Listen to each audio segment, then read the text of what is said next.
Guys Unacademy पे NDA category के लिए प्राइस हाइक होने वाला है, जो कि अपने स्क्रीन पर देख सकते हैं। Subscription price increasing by 15%, applicable from 1 दिसंबर 2021।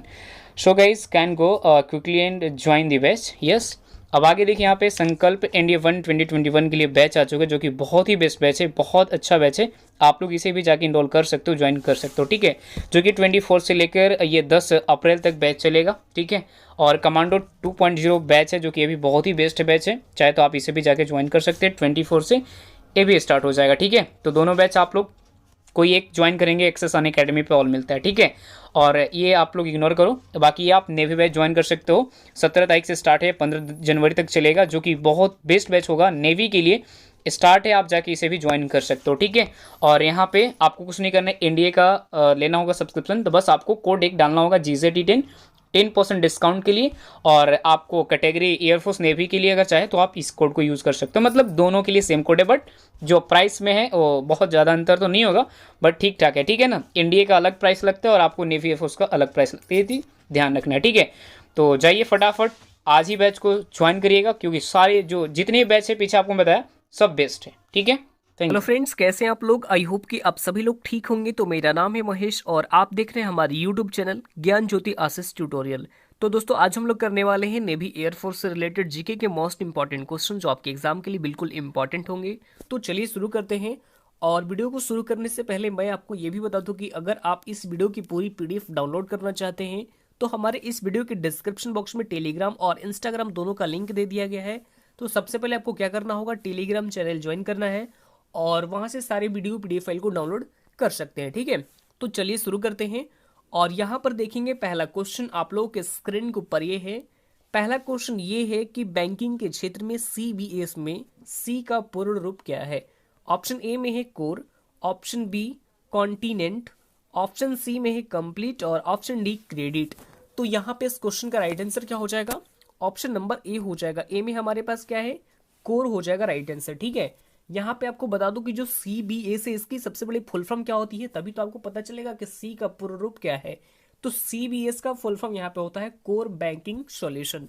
ये आपको यहाँ पे याद रखना होगा। फुल फॉर्म क्या होता है, कोर बैंकिंग सॉल्यूशन, CBS का फुल फॉर्म होता है। और आपसे क्वेश्चन ये पूछा गया है कि CBS में सी का पूर्ण रूप क्या है, यानी पूर्ण इसका नाम क्या है। तो ये है core. Right answer option number A हो जाएगा, ठीक है। आगे बढ़ते हैं, हमारे पास अगला क्वेश्चन प्रश्न संख्या 2 आपके स्क्रीन के ऊपर ये है। सवाल ये कि भारत में डाकघरों की लगभग संख्या कितनी है। भारत में, यानी पूरे भारत की बात की जा रही है कि पूरे भारत में डाकघरों की संख्या लगभग कितनी है। What is the approximate number of post office in India. Option A में है 1.2 लाख, ऑप्शन बी 1.5 लाख, और ऑप्शन सी में 1.7 लाख, और ऑप्शन डी में 1.9 लाख। तो यहाँ पे इस क्वेश्चन का राइट आंसर क्या हो जाएगा, ऑप्शन नंबर बी हो जाएगा। बी में हमारे पास क्या है, 1.5 लाख है, ठीक है। यानी पूरे भारत में, ऑल ओवर इंडिया में बात कर की जा रही है कि टोटल डाकघरों की संख्या कितनी है। तो ये लगभग लगभग आपको अनुमान लगा है कि 1.5 लाख टोटल डाकघर पूरे ऑल ओवर इंडिया में है। यानी इस क्वेश्चन का right answer option number B हो जाएगा, ठीक है। अब आगे बढ़ते हैं, हमारे पास अगला क्वेश्चन प्रश्न संख्या 3 आपके स्क्रीन के ऊपर ये है। और ये भी क्वेश्चन कई बार एग्जाम में पूछा गया है, इसलिए आपको इसको क्या करना होगा, याद रखना होगा। सवाल ये कि बाल दिवस किस महापुरुष की जयंती के रूप में मनाया जाता है। ऑप्शन ए में है Mahatma Gandhi, option B Subhash Chandra Bose, option C Lal Bahadur Shastri, और ऑप्शन डी में पंडित जवाहरलाल नेहरू। तो यहाँ पे क्वेश्चन नंबर 3 का राइट आंसर क्या हो जाएगा, ऑप्शन नंबर डी हो जाएगा। डी में हमारे पास क्या है, पंडित जवाहरलाल नेहरू हो जाएगा राइट आंसर, ठीक है। यानी इस क्वेश्चन का right answer option number D हो जाएगा। आगे बढ़ते हैं, हमारे पास अगला प्रश्न प्रश्न संख्या 4 आपके स्क्रीन के ऊपर ये है। और ये भी क्वेश्चन कई बार एग्जाम में भी पूछा गया है। और मैं बता दूं कि ये जो क्वेश्चन है ये भी क्वेश्चन नंबर 2 में भी हमने जिक्र किए थे। और वैसे तो ये दोबारा रिपीट हो चुका है, कोई बात नहीं, इसको आपको याद रखना होगा। फिर से आपको याद हो गया होगा कि CBS में सी का पूर्ण रूप क्या है, तो ये है कोर। कोई बात नहीं, आगे बढ़ते हैं। अगला प्रश्न आपके स्क्रीन के ऊपर ये है 5 नंबर प्रश्न, यहाँ पे ध्यान से देखेंगे। प्रश्न संख्या 5 आपके स्क्रीन के ऊपर है कि जय हिंद का नारा किसने दिया। नीचे में आपको 4 ऑप्शन दिए गए हैं। ऑप्शन ए में है सुभाष चंद्र बोस ने, ऑप्शन बी में है महात्मा गांधी ने, ऑप्शन सी मोतीलाल नेहरू ने, और ऑप्शन डी इनमें से कोई नहीं। तो यहाँ पे क्वेश्चन नंबर 5 का राइट आंसर क्या हो जाएगा, ऑप्शन नंबर ए हो जाएगा। ए में हमारे पास क्या है, सुभाष चंद्र बोस ने दिया था। जो जय हिंद का नारा था वो सुभाष चंद्र बोस ने ही दिया था, यानी इस क्वेश्चन का right answer option number A हो जाएगा। आगे बढ़ते हैं, हमारे पास अगला प्रश्न, प्रश्न संख्या 6 आपके स्क्रीन के ऊपर ये है कि सुभाष चंद्र बोस ने सिंगापुर में दिल्ली चलो का नारा दिया, कब दिया था, ये आपको पूछा जा रहा है। ऑप्शन ए में 1942 में, ऑप्शन बी 1943 में, ऑप्शन सी 1944 में और ऑप्शन डी में 1945 में। तो जो सुभाष चंद्र बोस थे, ये आपको बता दूं कि ये जो कह रहे थे कि सिंगापुर में दिल्ली चलो का नारा दिया था, ये दिया था 1943 में दिया था। ऑप्शन बी हो जाएगा राइट आंसर। ठीक है, आगे बढ़ते हैं, हमारे पास 7 नंबर प्रश्न, प्रश्न संख्या 7 आपके स्क्रीन के ऊपर ये है कि हिंदी भाषा भारतीयों का प्रतिशत लगभग कितना है, यानी पूरे ऑल ओवर इंडिया में जो भारतीय हैं वो कितने प्रतिशत हिंदी बोलते हैं, ये आपको क्वेश्चन में पूछा जा रहा है। तो यहाँ पे नीचे में आपको 4 ऑप्शन दिए गए हैं। ऑप्शन ए में है 50%, ऑप्शन बी 40%, ऑप्शन सी 45% और ऑप्शन डी में 55%। तो यहाँ पे इस क्वेश्चन का राइट आंसर क्या हो जाएगा, ऑप्शन नंबर बी हो जाएगा। बी में क्या है, 40% हो जाएगा राइट आंसर। यानी टोटल ऑल ओवर इंडिया में बात की जा रही है कि टोटल जो हिंदी बोलने वाले भारतीय हैं वो टोटल आपको 40% है। ठीक है, यानी 40% टोटल भारतीय जो है वो लगभग हिंदी बोलते हैं। आगे बढ़ते हैं, हमारे पास अगला क्वेश्चन, क्वेश्चन नंबर 8 आपके स्क्रीन के ऊपर यह है कि मुक्त विश्वविद्यालय की स्थापना सर्वप्रथम कहाँ हुई। ऑप्शन ए में है Germany, option B Bharat, option C England और ऑप्शन डी इनमें से कोई नहीं। तो यहाँ पे क्वेश्चन नंबर 8 का राइट आंसर क्या हो जाएगा, ऑप्शन नंबर सी हो जाएगा। सी में हमारे पास क्या है, इंग्लैंड हो जाएगा राइट आंसर। ठीक है, यानी जो मुक्त विश्वविद्यालय की स्थापना थी वो सर्वप्रथम यानी सबसे पहले कहाँ हुई, तो वो इंग्लैंड में हुई थी। ऑप्शन सी हो जाएगा इस क्वेश्चन का राइट आंसर। ठीक है, अब आगे बढ़ते हैं, हमारे पास 9 नंबर प्रश्न, प्रश्न संख्या 9 आपके स्क्रीन के ऊपर है कि भारत की किस भाषा को इटालियन ऑफ द ईस्ट कहा जाता है। ऑप्शन ए में है Tamil, option B Malayalam, option C Telugu और ऑप्शन डी बांग्ला। तो यहाँ पे इस क्वेश्चन का राइट आंसर क्या हो जाएगा, ऑप्शन नंबर सी हो जाएगा। सी में हमारे पास क्या है, तेलुगु हो जाएगा राइट आंसर। ठीक है, जो भारत की किस भाषा को, तो तेलुगु भाषा को इटालियन ऑफ द ईस्ट कहा जाता है। ऑप्शन सी हो जाएगा राइट आंसर। आगे बढ़ते हैं, हमारे पास 10 नंबर प्रश्न, प्रश्न संख्या 10 आपके स्क्रीन के ऊपर है कि देश के एकमात्र किस राज्य की राज्य भाषा अंग्रेजी है। ये भी क्वेश्चन बहुत ही इंपॉर्टेंट है। ठीक है, सवाल हमारे पास है कि which state of the country has English as it is official languages. Option A में है Nagaland, option B Sikkim, option C में है मणिपुर, ऑप्शन डी मिजोरम। यहाँ पे क्वेश्चन नंबर 10 का राइट आंसर क्या हो जाएगा, ऑप्शन नंबर ए हो जाएगा। ए में हमारे पास क्या है, नागालैंड हो जाएगा राइट आंसर। ठीक है, जो देश का एकमात्र ऐसा एक स्टेट है यानी एक ऐसा राज्य है जहां पे इंग्लिश भाषा बोली जाती है, वो राज्य कौन है, वो है नागालैंड।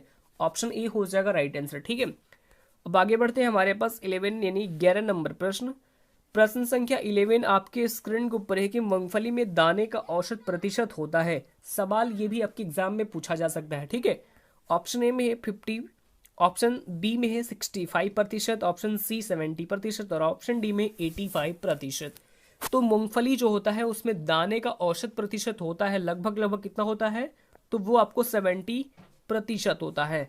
ऑप्शन सी हो जाएगा इसका राइट आंसर। ठीक है, अब आगे बढ़ते हैं, हमारे पास अगला प्रश्न, प्रश्न संख्या 12 यानी 12 आपके स्क्रीन के ऊपर यह है कि माइक्रो प्रोसेसर जो कंप्यूटर का मस्तिष्क होता है उसे कहा जाता है। ऑप्शन ए में है software, option B microchip, option C macrochip, option D में है सभी कथन सत्य हैं। तो जो माइक्रो प्रोसेसर में जो कंप्यूटर का मस्तिष्क होता है उसे हम क्या कहते हैं, तो सिर्फ और सिर्फ उसे हम माइक्रोचिप कहते हैं।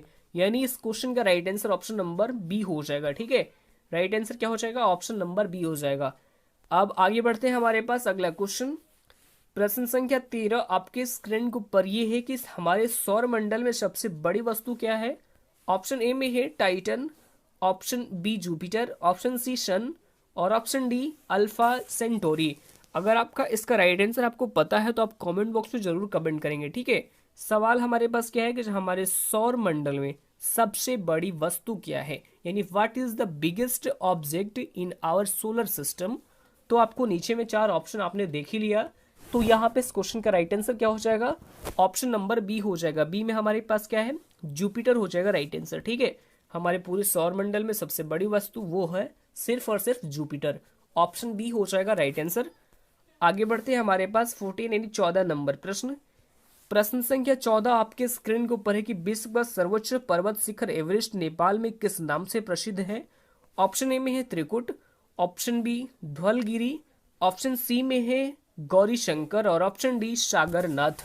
तो क्वेश्चन नंबर 13 यानी 14 का राइट आंसर क्या हो जाएगा, ऑप्शन ए हो जाएगा। ए में हमारे पास है त्रिकुट हो जाएगा राइट आंसर। ठीक है, जो विश्व का सर्वोच्चम पर्वत शिखर एवरेस्ट नेपाल में किस नाम से प्रसिद्ध है, तो वो त्रिकुट से प्रसिद्ध है। ऑप्शन ए हो जाएगा राइट आंसर। ठीक है, आगे बढ़ते हैं, हमारे पास अगला क्वेश्चन प्रश्न संख्या 15 यानी 15 नंबर क्वेश्चन आपके स्क्रीन को ऊपर है कि नेपाल की राजधानी काठमांडू किस नदी के तट पर अवस्थित है, यानी किस नदी के तट पर बसा हुआ है। ऑप्शन ए में है कोसी नदी के, ऑप्शन बी गोदावरी नदी के, ऑप्शन सी बागमती नदी के और ऑप्शन डी में है नारायणी नदी के। तो यहाँ पे क्वेश्चन नंबर 15 यानी 15 का right answer option number C हो जाएगा, यानी बागमती नदी के किनारे बसा हुआ है। जो नेपाल की राजधानी काठमांडू है वह आपको बागमती नदी के किनारे बसा हुआ है। ऑप्शन सी हो जाएगा राइट आंसर।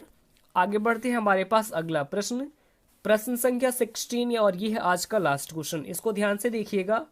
सवाल ये कि अमीर खुसरो का नाम किस वाद्य यंत्र के आविष्कार से संबंधित है। ऑप्शन ए में ही sitar, option B sarod, option C shehnai और ऑप्शन डी तबला। तो यहाँ पे क्वेश्चन नंबर 16 यानी 16 का right answer option number A हो जाएगा। ए में हमारे पास क्या है, सितार हो जाएगा राइट आंसर। ठीक है, जो अमीर खुसरो है यानी अमीर खुसरो का नाम किस वाद्य यंत्र का आविष्कार से संबंधित है, तो ये सितार। राइट आंसर क्या हो जाएगा, ऑप्शन नंबर ए हो जाएगा। ठीक है, आज के लिए इतना ही। अगर आपको ये वीडियो अच्छा लगा होगा तो वीडियो को क्या कीजिएगा, लाइक कीजिएगा, कमेंट कीजिएगा अगर आपको कहीं दिक्कत आती होगी तो, और एटलीस्ट एक अपने स्टडी ग्रुप में एटलीस्ट एक शेयर भी कर दीजिएगा। ठीक है, तो आज के लिए इतना ही, फिर मिलते हैं नेक्स्ट वीडियो में। तब तक के लिए bye bye, take care, all the best, thank you.